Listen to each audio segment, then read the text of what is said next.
Hello, everybody. This is Robert Jackson, and thank you for tuning in to Station Square. Hope everyone had a lovely Labor Day weekend, but it's time to get back to work.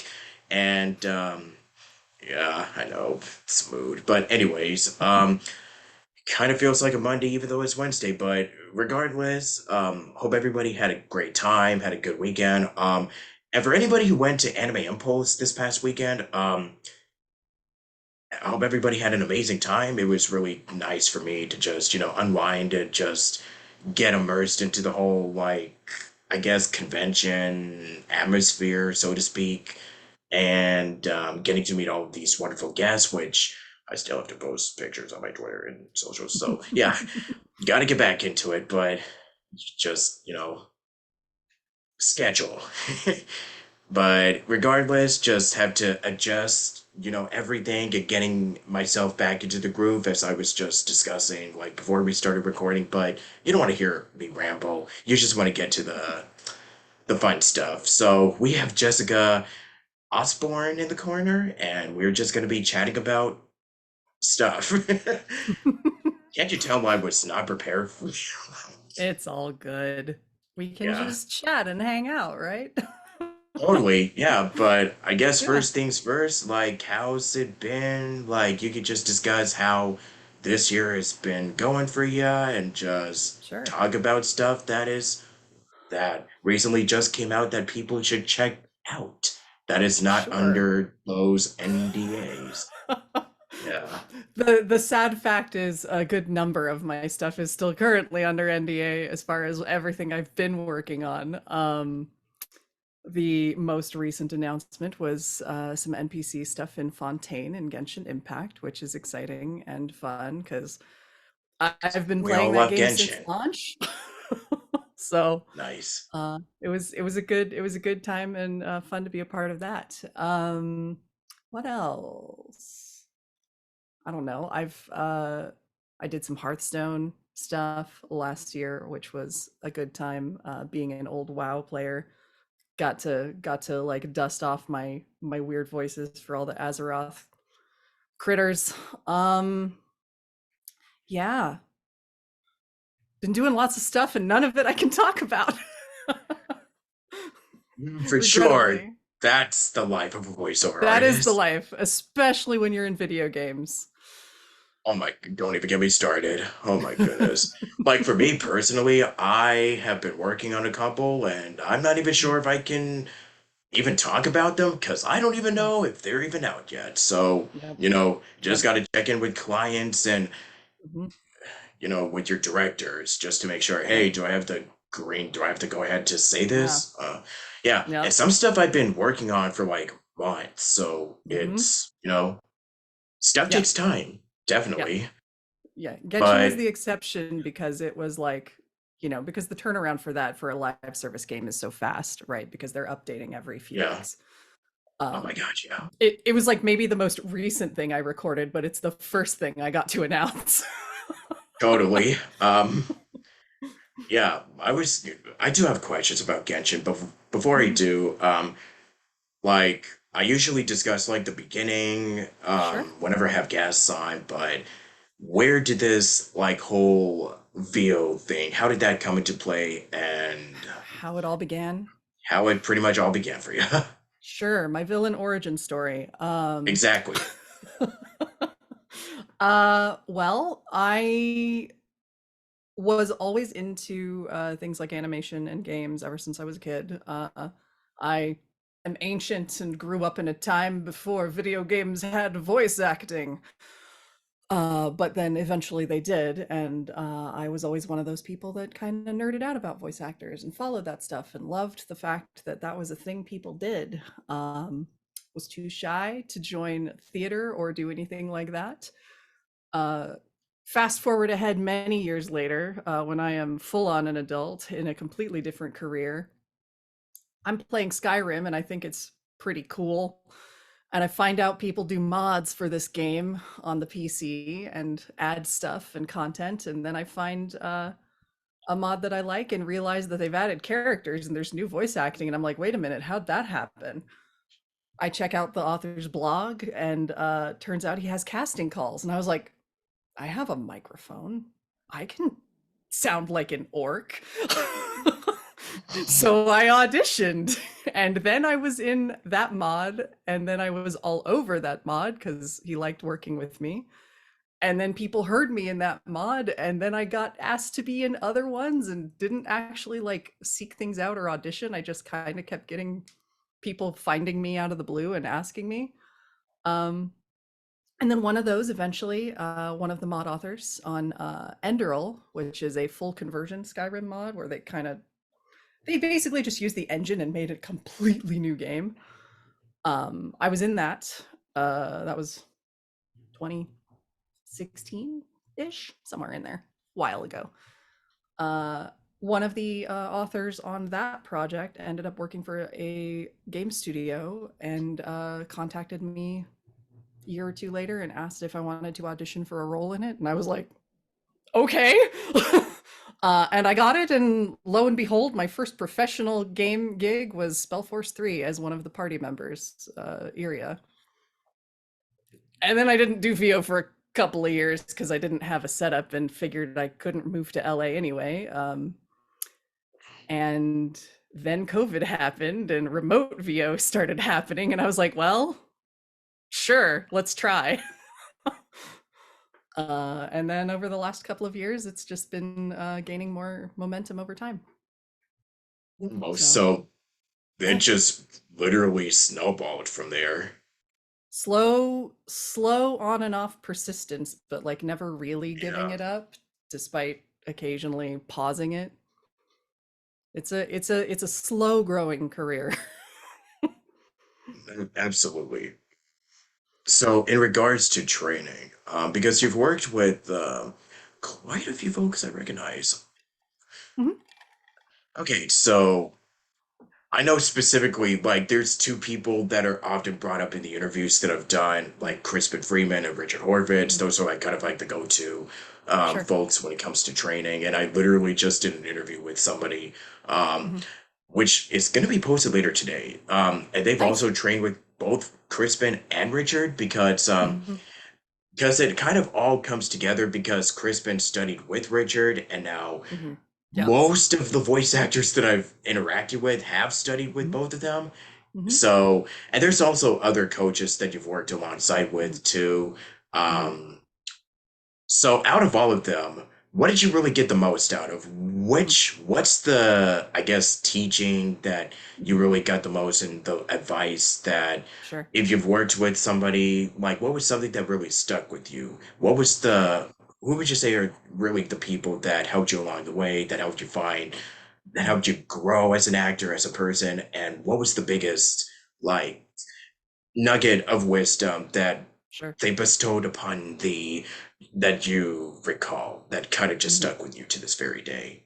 And if Sure. you'd like to share it here for the Yeah. audience, like, very So, much yeah, so the preface to this is I have no professional theater training, which appreciated. grants one a healthy dose of imposter syndrome sometimes in this industry. God, Um, man, felt that things. being said, lifelong pretender, big nerd. There's D&D books back here. You know the drill. Uh, Hey, I've got books like on the other side of my room, like I yeah, can't really show, but yeah, I got posters, so yeah. So nerd, like that nerd kind of on. stuff tracks. Yeah, exactly. That kind of stuff tracks. I've been playing pretend in various ways all the Oh time. no. Um, Crispin Freeman's workshop was the first one I ever took, and it was actually like I can't remember if it was before or after I did that game gig. I didn't. I get a lot of different nuggets of wisdom from a lot of these classes, and I have certain instructors that I will forever recommend all day long to people. The like, if you can only choose one, take this class because you'll learn so much. Um, but what I kind of do is I take pieces and parts from all of them, and I have sort of compiled those nuggets into an individual book. I think Zoom might have died on us. Did it pause? Okay. Oh no, I'm still here. It looked like it froze. But I compile those into an individual book, and I just kind of have it like I keep it around my desk or around in my booth, and I've just like got lots of notes of like audition techniques or just little nuggets of wisdom from almost all of the courses I've taken or coaches I've worked with, and I use them as I need them. Um, I can't really pick one per se because I think it's really individual to the person.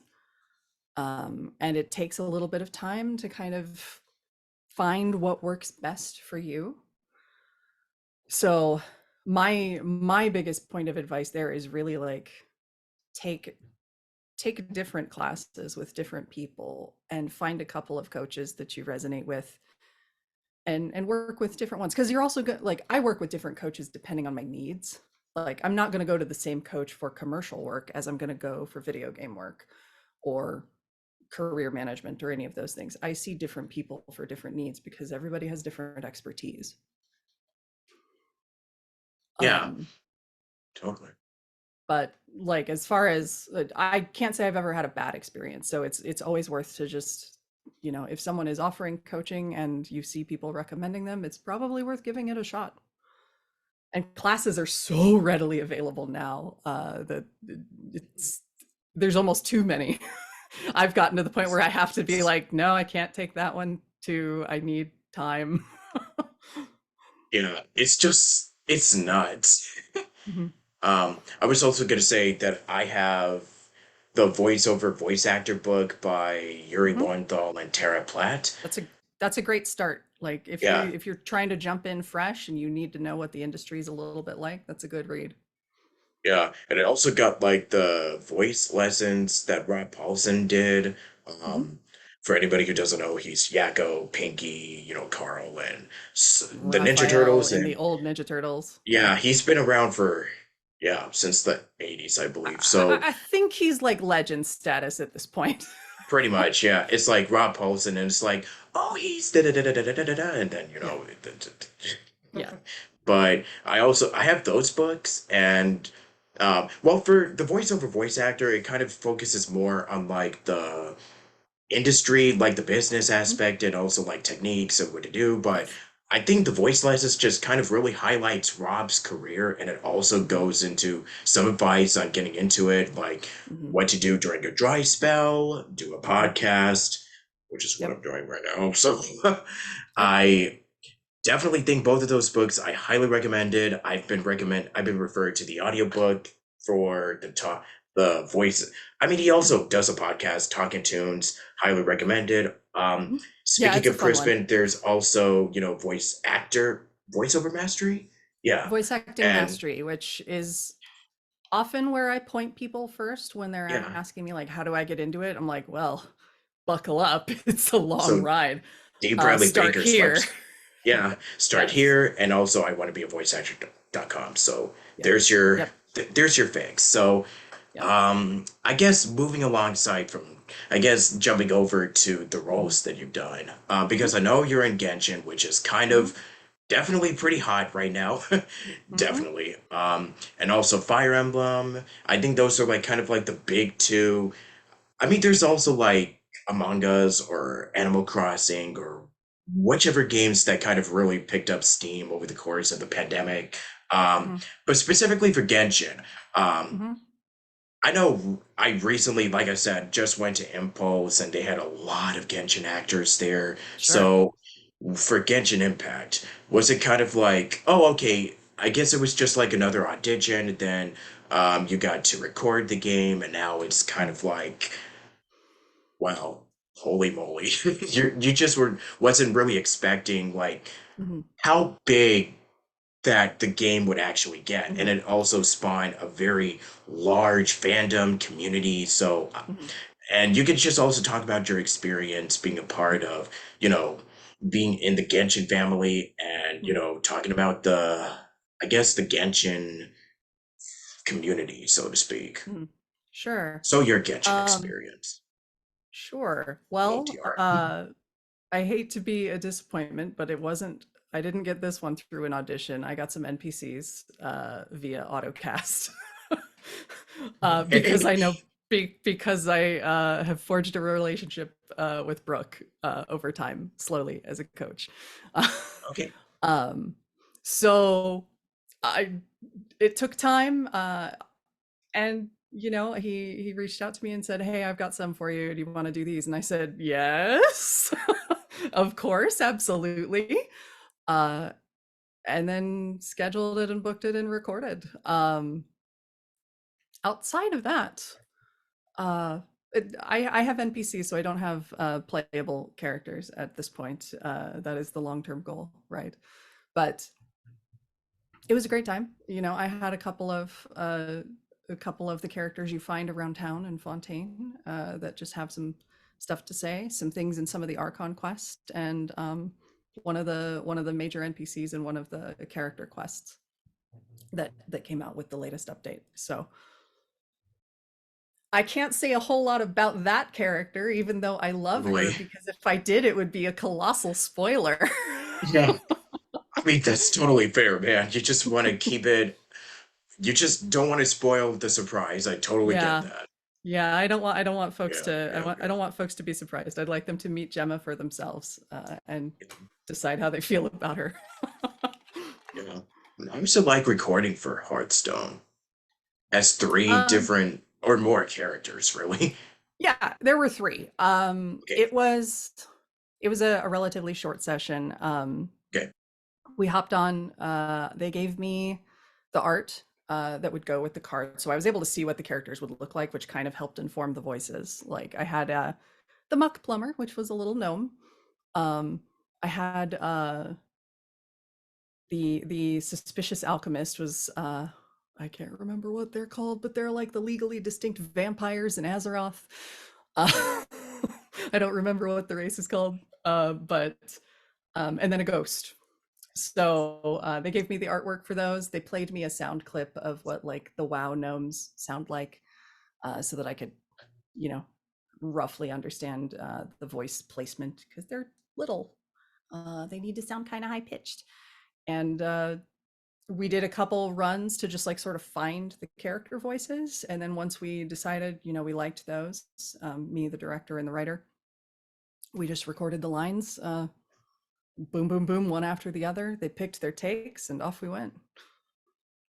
Yeah, that's So pretty much how it goes, yeah, usually. I mean, yeah, it's just finding the little character noises because the yeah, Hearthstone stuff is real short. Like it's basically their line where they arrive on the yeah, it table. also Their depends on how long the session actually is, too. Yeah, yeah. They have their little line when they arrive on the table. They have their little line when they Yeah. do a special, and then they have their little death if the card Oh, gets whacked.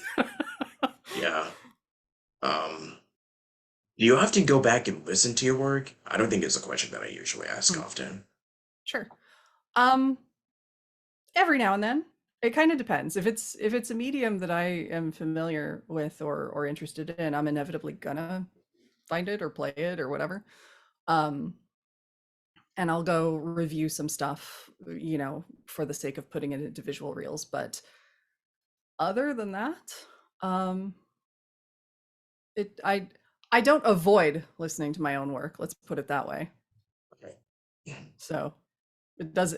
It's kind of neat to hear. Like very often when I'm hearing it in a game, it's really easy to divorce myself from it and be equally surprised when I hear my voice coming out of a character. it's weird. Mhm. Um, it can be surreal, especially when you listen to your Mm, earliest stuff and you're like, sure. oh boy, just delete this, please. Yeah. No, I still have some of my old stuff like that I have from old Skyrim mods, and I don't dislike any of it. Like it's still pretty good. Um I think it's one of those things where when I hear it I go, if I were to do that character now, I would have made a few different choices. Yeah, But that's other than that, exactly. Yeah, yeah. We all grow. It takes time. Like your old exactly. stuff is not always going to be awful. It just is different because you were slightly Yeah, different at the totally. time. It's like, oh man, I would have done this differently. But you know what? That best reflects what you could do then. But you know what? Mhm. It's out and it's out there, so there's no need to go back and like, oh, I wish I could have done that differently. But it's like, you know what? You did the best you could do at that time. Now Yep. You're totally different than where you were back then. So it's Yep. like, it can be fun because it's like, oh, those were the capabilities and abilities that you could do then. What you could do Yep. now is we're all learning every single day, Yep. and we all are improving, and we are all, just in a totally different skill set than where we were like a Mhm. year ago, 2 years ago, Yep. so on and so forth. So Yep. it's like, or a week ago, Yep. just, Acting is a matter of channeling yeah, accumulated experience. Uh, exactly. as you gain more experience, you gain more perspectives, which gives you the ability to tap into different characters or different approaches Yeah. to a character than you would have had a couple years ago. Yeah. So how do you juggle all of this? Because you've got other skills outside of Mhm. VO. So how do you juggle, balance, Sure. all the responsibilities that you I'm do not on going it? to recommend lack of sleep to anyone, but that is one tactic. um, yeah, no, Why would I you have a call me out like full this? look, we all know Right. it's just how Yeah, we do. that's how Uh, it is. yes. I have an entire full-time day job on top of VO because I need to pay rent, you know. So my day job is as a product designer, which is a completely different angle of creativity. But I spend, my breaks, any kind of break that I get in the action during my workday, I might pop off an audition or at least review what I've got so that I can bang them all out that evening after work. I schedule, recording sessions at times that work best according to my other scheduling. Um, I try to make sure I have free time. Like I try to block off at least one day out of the week where I'm not required to do stuff, so that I have some downtime, I play a little bit wish of games that's, to unwind. man, it's like if I have one day to just play a game, Mhm. hey, an email comes in, you got an audition, and I'm like, okay. Yeah. Yeah. I'm overdue, by the way, with stuff. So that's why I was away for a while, and now I'm like, oh, okay. Good thing I got all these offers being handed to Mhm. me while I'm Mhm. away. Okay, okay. But I I love it though. Like, don't get me yeah. wrong. It's like, oh my gosh, this sucks. Honestly, I'd rather do something, be overwhelmed with a job I love than working on something that I absolutely do. Sure. Yeah. It's it's not that it's not work because it still absolutely is. Yeah, and And it's also you a business. yeah, you do have to treat it accordingly, but that Yeah, doesn't mean you can't have fun with it. totally. It's like know, you gotta listen to yourself, know your limits, and Mhm. do the best that you could possibly do on a given day. Like if you're not at 100%, find something like, even if it's smaller, something that's smaller, big, that can Mhm. help you get your mind and your body and yourself back. Because we all, because not only is it physically like, because acting is physical, but it can also wear you down mentally. So you got to find Mhm. that those Yep. little, you know, hobbies or what it is that you do that Mhm. just fills your mind and body, Yep. with the same amount of excitement and, the same, um, like something that Mhm. reminds you of why you love doing it. That's something that I'm Yes. still learning to teach myself every day. I mean, it's easier said than done, but trust me, Mhm. you can do Mhm. it.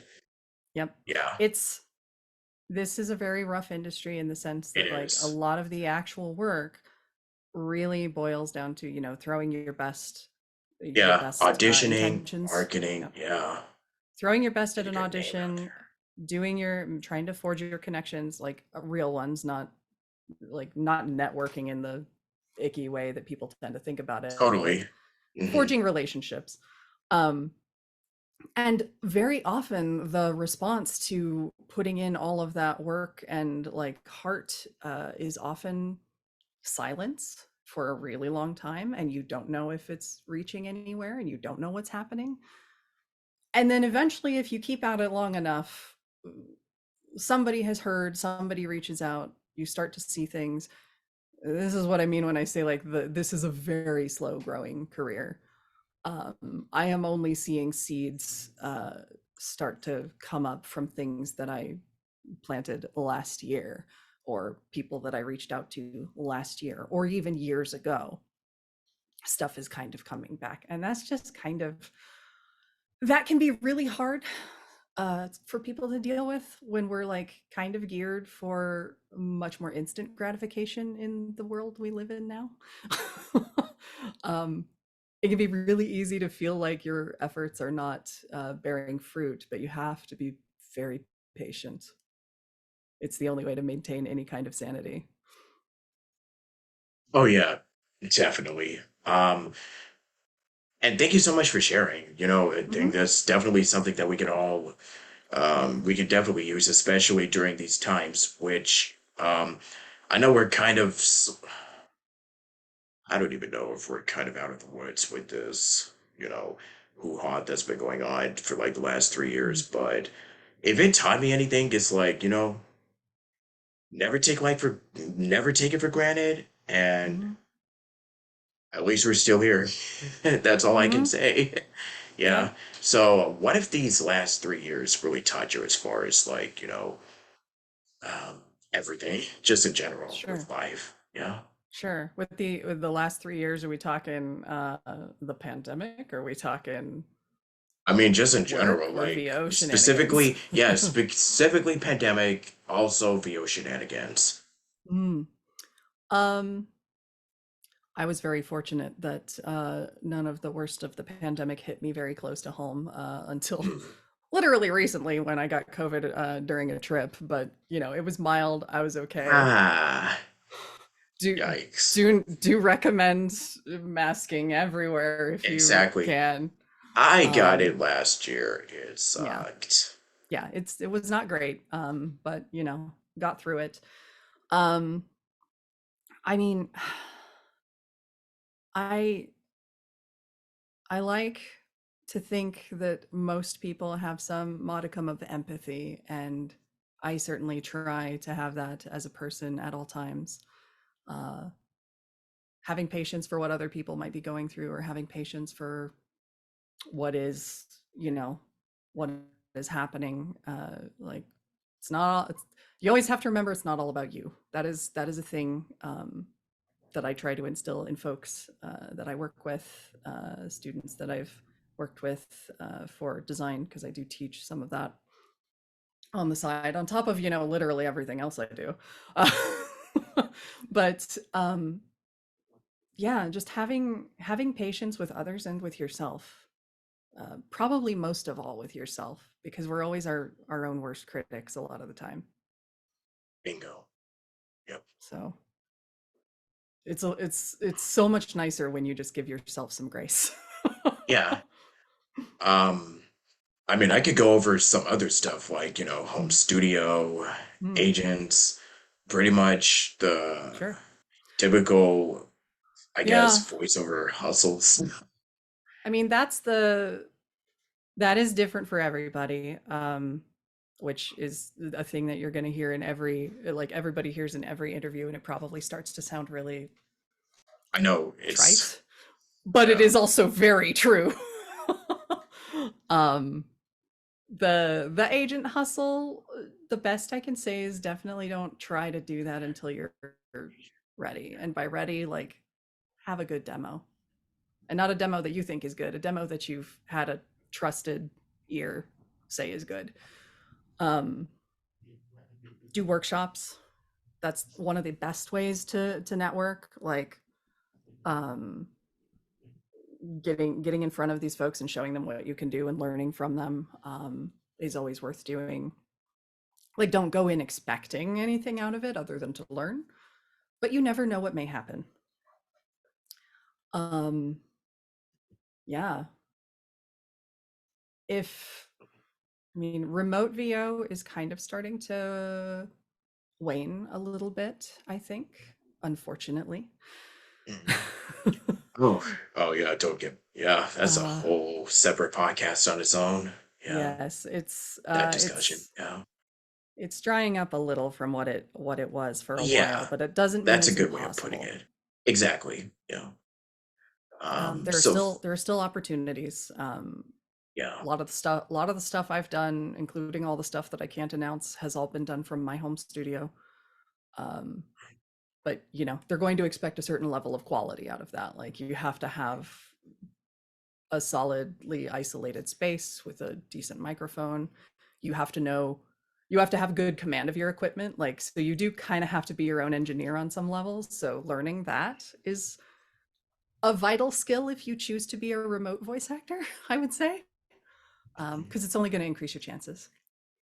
Yeah. So for the different video games, podcasts, and commercial stuff Mhm. that you do, what do you enjoy working on the most? Sure. Video games is kind of why I got into it, so it's easily still my Enjoy. favorite. Uh, I like commercials because, like, prior to my current design role, I used to work in advertising agencies as an art director. I used to pinch hit for VO on video projects we did. So like I know advertising and branding very well. So it's fun and kind of easy for me to think in that direction of what the clients want. Um and yeah. Um Podcasts are all right.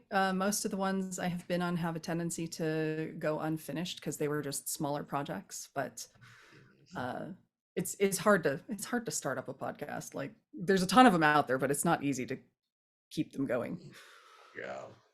But they are fun. Like that's very much like group improv kind of affairs a lot of times. At least the ones that I've done, because they're more actual play than they are like audio drama most of the time. Yeah. Uh, and that's always fun. I mean, who doesn't love playing a role Yeah, playing game? totally. And how are you enjoying, working with Atlas, Mhm. freelancing with them? Sure. They're great. Like they were my literally the top of my list of agencies when I started looking. So I feel very fortunate even to be freelancing there right now. Yeah, totally. Let me see. What is something that you're picking up? Like any hobbies or anything that Mhm. you're, Mm. diving into as of lately? Uh, a friend of mine and I are designing a tabletop RPG, like a fully original system. We've got it mostly done. We're playtesting it and working on finding publishers. So that's a new thing that I've never done before, is a lot of narrative design for a thing. Yeah. So with all of the hardships and challenges that come, Mhm. I mean, I've talked about this in previous, interviews, because everyone's unique, they're different. So Mhm.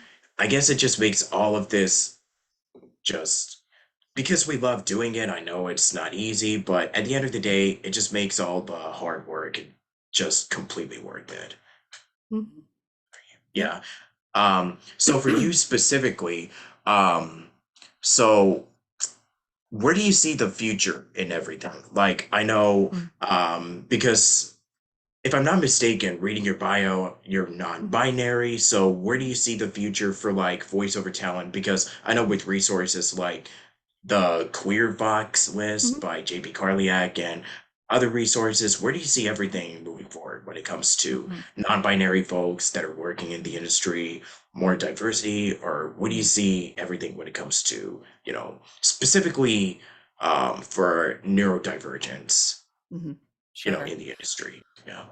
Um, well, there are a lot more resources now. Obviously, we have Yeah. the Queer Vox list, which is great for the LGBTQIA plus community. There's also the Disabled Voice Actors database, which has been great for anyone who, like, if you're neurodivergent, that counts. Like, get yourself on that roster. Um, that is a wonderful resource as well. I think there's just in general in the world, there's a little more open talk about these kind of things and inclusivity. Um, Yeah. Casting still, I want to say in general, casting is moving in the right direction, but there's still some industries and some aspects of casting where uh, they're trying to figure out how best to approach non-binary or trans types of roles, or how to like open things up, or get people the right people cast for those things, because there is a tendency to still lean on a gendered voice print as the descriptive, like what they're looking for, or a tendency to assume that a non-binary vocal print is going to sound very androgynous, which is not always true. In fact, I think it rarely is. Um, so there's still work to be done, but I think everyone is going in with really great intentions, and we can only go up from here. Yeah. And any last bit of advice to close this out? Um, don't give up. Like for Works for me. there are days, like for me especially over time, I have my time where I'm like, yeah, this is great. I love this. I'm doing this. And then there are times where I feel like, should I quit? Should I just stop? Like, is this even working? Am I any good?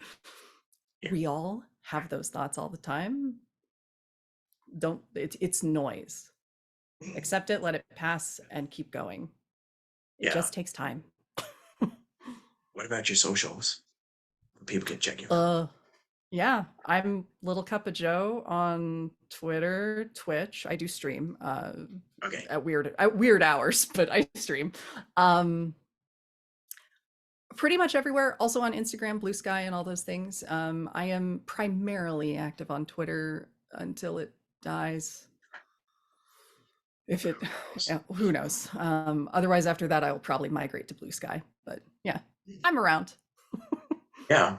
So thank you so much for joining me. Yeah, This has thank been a real you. pleasure having you on, and this should be going up at some point later today or tomorrow. So stay tuned Awesome. for more Station Square. And until then, have a good one and take care. Happy September. Peace.